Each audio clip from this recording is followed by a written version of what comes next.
నమ్మితేనే నిన్ను కాపాడతాడు, నువ్వు విశ్వసిస్తేనే నిన్ను రక్షిస్తాడు అంటే అది దైవం కాదు. ఈ ఇష్యూ వల్ల నెక్స్ట్ మన ఫ్యూచర్లో సాయిబాబా టెంపుల్స్ ఏమయ్యే ఛాన్స్ ఉంటుంది? శివుడు నాకంటే గొప్పవాడు కాదు, శివుడు వాళ్ళందరూ నాకంటే ఏ దేవుడైనా సరే ఒక నమ్మకంతోనే ముందుకెళ్తూ ఉంటారు జనాలు. ఆ నమ్మకంని మోసపూరితంగా మోసం చేస్తున్నారు. దైవాన్ని గుర్తించకపోతే ఈ జన్మ మొత్తం నశించిపోతుంది. ఏదైనా ఇస్తే నిన్ను కాపాడతా, ఇవ్వకపోతే నా ఉగ్రత చూపిస్తా, ఇలాంటి చౌకబారు ప్రయత్నాలకి నువ్వు లొంగద్దు. అందరికీ నమస్తే అండి, welcome back to my channel. మనతో మాట్లాడడానికి అయితే క్రియా యోగి భార్గవ్ శర్మ గారు ఉన్నారు. మనమైతే కొన్ని విషయాలు అయితే అడిగి తెలుసుకునే ప్రయత్నం అయితే చేద్దాము. నమస్తే గురూజీ. నమస్కారం అమ్మా.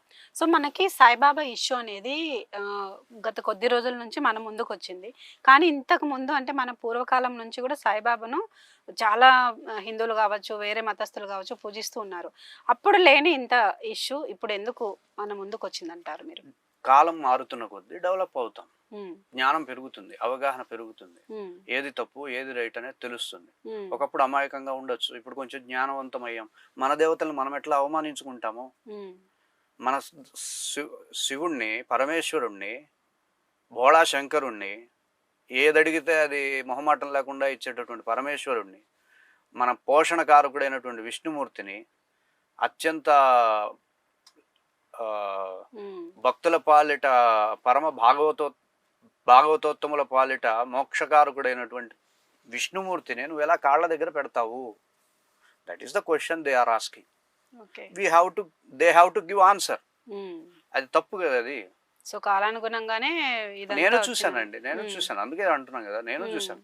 నా స్టూడెంట్స్ ఎవరైతే ఉంటారో నేను వాళ్ళ ఇళ్లలో చూశాను, నేను అది చూశాను. కానీ నేను వాళ్ళలాగా సీరియస్గా ఖండించే విధంగా మాట్లాడలేం కాబట్టి అది కాదమ్మా తప్పు, అట్లా చేయొద్దని చెప్పడం వరకు చేయగలిగాం, కానీ అంత వెళ్ళలేదు. కానీ అది తప్పది, చాలా తప్పది. Okay, so right. ప్రస్తుత సమాజంలో సాయిబాబా ఇష్యూ అనేది నడుస్తుంది.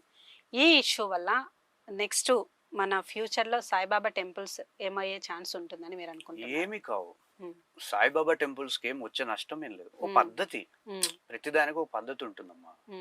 సాయిబాబా టెంపుల్స్ ఉండడం వల్ల నష్టమేం లేదు. వాళ్ళు ఏమి విద్రోహకారకమైనటువంటి అంశాలు ఏం చేయట్లేదు. కాకపోతే ఇక్కడ ఒక శాస్త్రం అనేది ఉంది కదా, శాస్త్రం ప్రకారం వెళ్ళాలి కదా. శాస్త్ర విధానోక్తం కార్యం కర్మకర్తుమి హర్హసి. ఏ కర్మ అయినా సరే శాస్త్ర విధానంగా చేయాలి. ఇది ఈ పద్ధతి ఇద్దరు కలిపి మాట్లాడుకోవాలి. ఇదిగోండి ఈ పద్ధతి మాకు నచ్చట్లేదు, ఈ పద్ధతి గురించి మీరు మాట్లాడండి, చెప్పండి మీ భక్తులకి. సాయి మందిరాల్లోకి వచ్చే భక్తులకి మీరు చెప్పాలి. ఇతర దేవతలు ఎవరైతే ఉన్నారో పరమేశ్వరుడు, శివుడు, వాళ్ళని అవమానించని సాయిబాబా ఎక్కడైనా చెప్పాడా? చెప్పారా? లేదు కదా. శివుడు నాకంటే గొప్పవాడు కాదు, శివుడు వాళ్ళందరూ నాకంటే గొప్పవాడు, అట్లా ఏం చెప్పలేదు. అటువంటి బోధ చేయలేదు కదా ఆయన. సో వాళ్ళకి బాధ్యత తీసుకొని, రెస్పాన్సిబిలిటీ తీసుకొని, అది కాదండి అలా చెయ్యొద్దు, పరమేశ్వరుడు గొప్ప, పరమేశ్వరుడిని ఇట్లా కాళ్ళ దగ్గర పెట్టకండి, వారు ఉన్నతమైనటువంటి శక్తి అంశాలు, వాళ్ళు ఎనర్జీస్ అనమాట. అవి మనల్ని చాలా విధంగా బలహీనం చేస్తాయి, వాటిని అట్లా అవమానం చేస్తాయి. సో అది వాళ్ళు రెస్పాన్సిబిలిటీ తీసుకొని వాళ్ళ భక్తులకు వాళ్ళు గైడ్ చేయాలి. గైడ్ చేయకుండా ఇలా చేయాలి అనేటట్టుగా ప్రేరేపిస్తున్నప్పుడు మనం వ్యతిరేకిస్తున్నాం, నిరసిస్తున్నారు వాళ్ళు. Okay, so right. ఇప్పుడు ఏ దేవుడైనా సరే ఒక నమ్మకంతోనే ముందుకెళ్తూ ఉంటారు జనాలు. ఆ నమ్మకంని మోసపూరితంగా మోసం చేస్తున్నారు కొంతమంది. దీని గురించి మీ అభిప్రాయం ఏంటిది? దైవం వేరు, నమ్మకం వేరు, విశ్వాసం వేరు. ఫస్ట్ నువ్వు నమ్మితే దైవం ఉంటాడు, నువ్వు నమ్మకపోతే దైవం ఉండడు అనేది ఉండదు. నువ్వు నమ్మినా దైవం ఉంటుంది, నువ్వు నమ్మకపోయినా దైవం ఉంటుంది. నేను నమ్మాను కాబట్టి దైవం అనేటటువంటి వ్యవస్థ అది హేతుబద్ధత కాదు. అది ఆ విధమైనటువంటి ఆలోచనకి తర్కం కాదు. అది నేను నమ్మినా దైవం ఉంది, నమ్మకపోయినా దైవం ఉంది. కాకపోతే నేను దేన్ని నమ్ముతున్నాను అనేది ఇక్కడ తీసుకోవాలి. దేన్ని నమ్ముతున్నావు? దైవాన్నే నమ్ముతున్నావా? దైవం అని పేరు చెప్పుకుని వేరే ఇతరమైనటువంటి అంశాలను నమ్మి మోసపోతున్నావా? ఇప్పుడు మీకు నేను ఒక వజ్రం ఇచ్చానండి, ఇదిగోండి ఇది బంగారు నగ అని చెప్పా. మీరు బంగారు నగ అని చెప్పి 1,00,000 రూపాయలు నాకు ఇచ్చి కొనుక్కున్నారు. తీరా చూస్తే అది బంగారం కాదు, అది ఉత్త ఇనుము అనమాట. సో ఎంత నష్టపోతారు మీరు? 1,00,000 రూపాయలు. 1,00,000 రూపాయలు నష్టపోతారు. ఏముంది, ఇంకో ఓ, మంచిగా ఇంకో వర్క్ చేసుకుంటారు, వచ్చేస్తాయి. కానీ ఇక్కడ దైవం విషయం అట్లా కాదు. మీరు సరైనటువంటి దైవాన్ని మీరు మార్గదర్శకంగా తీసుకోకపోతే, అనుసరించకపోతే, దైవాన్ని గుర్తించకపోతే ఈ జన్మ మొత్తం నశించిపోతుంది. ఏదైతే మానవ జన్మ ఇవ్వబడిందో అదంతా పోతుంది కదా, నాశనం అయిపోతుంది కదా, జన్మ నాశనం అయిపోతుంది కదా. So we have to take responsibility for that. నేను ఏ దైవాన్ని నమ్మాలి, ఏ దైవాన్ని విశ్వసించాలి, ఇది పాయింట్, ఫస్ట్ పాయింట్. సో నువ్వు నమ్మితేనే నిన్ను కాపాడతాడు, నువ్వు విశ్వసిస్తేనే నిన్ను రక్షిస్తాడు అంటే అది దైవం కాదు, అది దైవం యొక్క లక్షణం కాదు. ఉదాహరణకి అమ్మ ఉంది కదా, నువ్వు ప్రేమిస్తేనే నిన్ను ప్రేమిస్తుంది, నువ్వు ప్రేమించకపోతే ప్రేమించదని అమ్మనే అనం కదా మనం, కదా. ఇప్పుడు దైవం అమ్మ కంటే గొప్ప ప్రేమ మూర్తి కదా. సో దైవం అమ్మ కంటే, సృష్టిలో ఉండే ప్రేమ అన్నిటికీ ఆయనే కదా కారణం. సో అట్లా నువ్వు నమ్మితే నేను రక్షిస్తాను, నమ్మకపోతే నేను రక్షించను అనేటటువంటి భావం ఎక్కడైతే ఉండదో అది సరైన దైవంగా గుర్తించాలి. సర్వే జీవాస్ సుఖినో భవంతు, సర్వే లోకాస్ సుఖినో భవంతు అని మన హిందూ సంస్కృతి చెప్తుంది. ఓన్లీ హిందూ మతం వాళ్ళు మాత్రమే సుఖినో భవంతు, ఓన్లీ మా బ్రాహ్మణులు మాత్రమే సుఖినో భవంతు, అట్లా ఉండదు కదా. సో ఎక్కడైతే సర్వభావం, అందరూ బాగుండాలి, అందరూ అంతా బాగుండాలి అనేటటువంటి విశ్వాసం ఎక్కడైతే ఉంటుందో అక్కడ దైవం ఉంటుంది. ఇక్కడ రాముడు నేను వీళ్ళని మాత్రమే రక్షిస్తాను, వీళ్ళని రక్షించను అనేటటువంటి వ్యవస్థ లేదు కదా రాముడి దగ్గర. కృష్ణుడి దగ్గర నేను వీళ్ళని రక్షిస్తాను, వాళ్ళని రక్షించను అనేటటువంటి వ్యవస్థ లేదు కదా. భగవద్గీత ప్రపంచానికి అంకితం ఇచ్చాడు కదా. పరమేశ్వరుడు కాలకూట విషం దాగి ముల్లోకాలని రక్షించాడు. నేను ఈ ప్రాంతం వరకు ఉండే వాళ్ళని మాత్రం రక్షించను, ఇంతవరకే రక్షిస్తానని చెప్పి అట్లా లిమిట్ వేసుకొని మెజర్మెంట్ వేసుకుని విషయం దాగలేదు కదా, మొత్తం దాగేశాడు ఆయనే. ఎక్కడ దైవాన్ని నువ్వు గుర్తిస్తావు అక్కడ దైవాన్ని గుర్తించు. నిన్ను నమ్మితే రక్షిస్తా, నమ్మకపోతే శిక్షిస్తా, నువ్వు ఏదన్నా ఇస్తే నిన్ను కాపాడతా, ఇవ్వకపోతే నా ఉగ్రత చూపిస్తా, ఇలాంటి చౌకబారు ప్రయత్నాలకి నువ్వు లొంగద్దు. ఎక్కడైతే దైవం ఉందో, నేనేమంటాను, నువ్వు దేవుడి గుడికి కూడా వెళ్ళొద్దు, ఇంట్లోనే కూర్చో, హాయిగా ఇంట్లోనే కూర్చొని దైవం పేరు కూడా చెప్పొద్దు. మీకు మనకి ఎట్లా ఉంటుందంటే నామరూప సగుణోపాసన, నిర్గుణోపాసన అని 2 ఉపాసనలు ఉంటాయి మన సనాతన ధర్మంలో. సో సగుణోపాసన అంటే పలానా దేవుడి పేరు చెప్పాలి. నిర్గుణోపాసన చేయి, అయ్యా అని పిలు, తండ్రి అని పిలు, నాన్న అని పిలు, అర్థమైందండి, పలుకుతాడు ఆయన. ఇంట్లో కూర్చొని పిలు, ఆర్ద్రతతో పిలు, నమ్మకంతో పిలు, స్వామి పలుకుతాడు, నిన్ను రక్షించుకుంటాడు. అది ఉన్నతమైనటువంటి వ్యవస్థ. అంతేగాని మోసపోవద్దు. వాడి మాటలు వీడి మాటలు. నీకు మీ అమ్మని ఎవరో చూపించాలా, అవసరం లేదు. మీ నాన్నని ఎవరో చూపించాలి, వీడిని మీ నాన్న అని చూపించడం ఎంత అసహ్యంగా ఉంటుంది.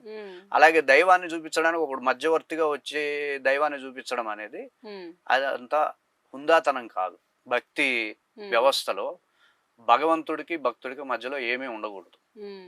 అర్థమవుతుందండి. ఇప్పుడు మీరు నన్ను అడగచ్చు, మరి పూజారులు ఉన్నారు కదా అంటే, పూజారులు ఉన్నది భగవంతుడికి భక్తుడికి మధ్యలో కాదు, శాస్త్రాన్ని పరిచయం చేయడం కోసం. ఇది శాస్త్రం ఇలా ఉంటుంది. పూజారు ఉన్నది ఎందుకో తెలుసా? భారత్ పురోహితుడు అంటారు ఆయన. పురశ్చ హిత పురోహిత, పురమునకు హితాన్ని చేకూర్చాలి కాబట్టి పురోహితుడు అంటారు.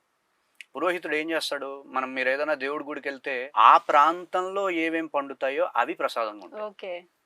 అర్థమైందండి. ఏ గుడి దగ్గర అక్కడ ఉండే పొలం వాళ్ళు ఏవైతే పండిస్తారో అవి ప్రసాదంగా ఉంటాయి. దానివల్ల ఏమవుతుంది, అక్కడ వ్యాపారం పెరుగుతుంది, అక్కడ వాళ్ళు నష్టపోరు. అవునా కదా.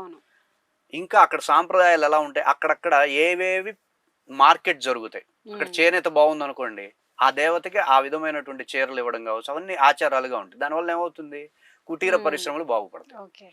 ఇప్పుడు బ్రాహ్మణుడు ఎవడైనా సరే, ఎక్కడైనా బ్రాహ్మణుడు కోట్ వేసుకొని పూజలు చేయడం చూస్తారా? లేదు. కోటు పరాయి దేశస్తులది. మేము పరాయి దేశస్తులకు బ్రాండింగ్ అవ్వం, మా ఋషులకు బ్రాండింగ్ అవుతాం. మా ఋషులు ఎవరు కోట్లు వేసుకోవాలి, చొక్కా ఇప్పుకొనే సాధన చేస్తారు, చొక్కా ఇప్పుకొనే మేము ఉంటాం. సో అందుకని పూజారి మనకి ఆ వ్యవస్థని, మన పరంపరని సనాతన సంస్కృతి యొక్క పరంపరని మీకు చూపించాలన్న ఉద్దేశంలో అతను తన బాధ్యతల్ని శిరసావహిస్తూ ఉంటాడు. పంచగట్టుకోవడం నేత మనమే కదా చేసేది. పంచగట్టుకోవడం ద్వారా పంచలు మార్కెట్ అవుతాయి. పంచలు మార్కెట్ అవ్వడం వల్ల డబ్బులు ఎవరికి వస్తాయి? మన దేశం డబ్బులు మన దగ్గరే ఉంటాయి. అదే నేను కోట్లు కొనుక్కోండి రా అంటే డబ్బులు ఎవరికి వెళ్తాయి? పరాయి దేశాలకు పోతాయి. పరాయి దేశాల డబ్బులు కావాలనుకునే వాళ్ళు పరాయి దేశస్తుల యొక్క ఎందుకులేండి ఆ మాటలు వస్తాయి. పరాయి దేశస్తుల పంచన పడే వీళ్ళు వాళ్ళకి బ్రాండింగ్ గా బతుకుతారు. సో ఇది మన సనాతన సంస్కృతి యొక్క గొప్పతనం. భగవద్గీత గురించి కావచ్చు, ఇప్పుడు మీరు అన్నారు క్రియాయోగం, సో దాని గురించి కావచ్చు క్లాసెస్ అనేవి కండక్ట్ చేస్తున్నారు అని అన్నారు. ఆ క్లాసెస్ గురించి ఒక్కసారి చెప్పండి. ఇలా సమాజంలో జరిగేటటువంటి ఆధ్యాత్మిక మోసాలని మనం గుర్తించేందుకు ఆధ్యాత్మిక మీద స్పష్టత ఉండాలి. అందుకే 15 సంవత్సరాలుగా మేము ఈ స్పిరిచువాలిటీ మీద రీసెర్చ్ చేయడం జరిగింది. రీసెర్చ్ చేస్తూ మన సనాతన సంస్కృతికి తలమానికమైనటువంటి 2 అంశాలు, ఒకటి క్రియాయోగం, భగవద్గీత, ఈ రెండింటిని సమన్వయం చేస్తూ మేము ఒక కార్యక్రమాన్ని రూపొందించడం జరిగింది. అదే భగవద్గీత హీలింగ్.